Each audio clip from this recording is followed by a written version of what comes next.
अहम खबर आपको आगाह करते चलें सरगोदा से, जहां डिस्ट्रिक्ट जेल सरगोदा में सुपरिटेंडेंट जेल वहीद खान की जानिब से कैदी और हवालातियों के लिए क्या इकदाम किए जा रहे हैं, जानते हैं बिग न्यूज़ के एंकर अली खान की इस रिपोर्ट में। अस्सलाम वालेकुम, मैं हूं आपका दोस्त, आपका होस्ट अली खान।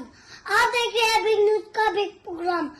आज हम बात करेंगे जेल सुपरिटेंडेंट वहीद खान साहब से। सबसे पहले हम अपने प्रोग्राम में खान साहब को वेलकम कहते हैं। अस्सलाम वालेकुम खान साहब। वालेकुम सलाम बेटा।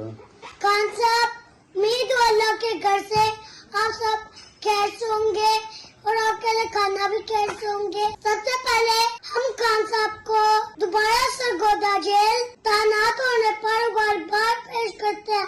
खान साहब, आप एक सीनियर अफसर हैं, आप एक आपके पास कितने कैदी और कितने हवालाती मौजूद है, हम उनसे बात करते हैं, उनका क्या है दिमाग। अस्सलाम वालेकुम खान जी साहब। वालेकुम सलाम बेटा जी।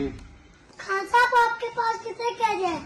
जी मेरे पास इस वक्त 1450 के करीब कैदी हवालाती हैं, जिनमें तकरीबन 300 के करीब कैदी हैं और बाकी सारे अंडर ट्रायल हवालाती हैं। कि तालीम के हवाले से हम लोगों ने उनको 2-3 अंदर स्कूल बनाए हुए हैं, जो बच्चे हैं आपकी तरह के उनको हम पढ़ाते हैं स्कूलों में, और इसके अलावा जो बड़े भी हैं वो भी इधर तालीम हासिल कर रहे हैं, और दीनी तालीम भी होती है और दुनियावी तालीम भी होती है, सारी चीज़ें इसमें शामिल होती हैं।